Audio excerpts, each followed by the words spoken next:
உயிர் அளபெடை. அளபெடைனா என்ன அர்த்தம் அப்படின்னா நீண்டு ஒலித்தல். எப்பெல்லாம் நம்ம நீண்டு ஒலிப்போம்னா நம்மளோட உணர்வுக்கும் இனிய ஓசைக்கும் சொற்களை சில நேரங்களில் நம்ம நீட்டி ஒலித்து பேசுவோம்.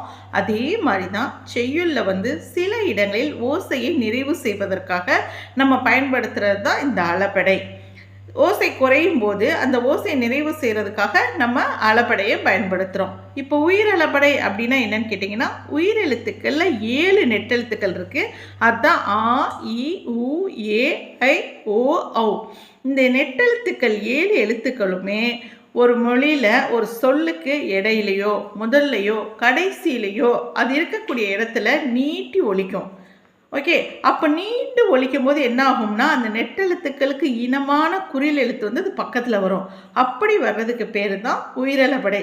அதுக்கு எக்ஸாம்பிள் பார்க்கணும்னா, அம்மான்னு நம்ம சொல்கிறோம்ல, மா அப்படின்னும் போது ஆ, அந்த ஆக்கு இனமான குறில் எழுத்து என்னது ஆ, அது பக்கத்தில் வந்திருக்கு. அப்போ இதுக்கு பேர் தான் உயிரளபெடை. ஓகே, உயிரெழுத்துக்கள் 7ம் அது இருக்க இடத்துல நீட்டி ஒலிக்கும் போது அதுக்கு இனமான குறில் எழுத்து பக்கத்தில் வரும். இப்போ பாருங்கள், தம்பி ஈன்னு வருது இல்லையா, ஈக்கு இனமான குறில் எழுத்து என்னென்னா ஈ, அது பக்கத்தில் வந்திருக்கு. இந்த மாதிரி வர்றதுக்கு பேர் தான் உயிரளபெடை அப்படின்னு நம்ம சொல்லுவோம். இது எத்தனை வகைப்படும் அப்படின்னு பார்த்தீங்கன்னா, செய்யுளிசை அளபெடை, இன்னிசை அளபெடை, சொல்லிசை அளபெடைன்னு சொல்லிட்டு 3 வகையாக இதை நம்ம பிரிக்கலாம்.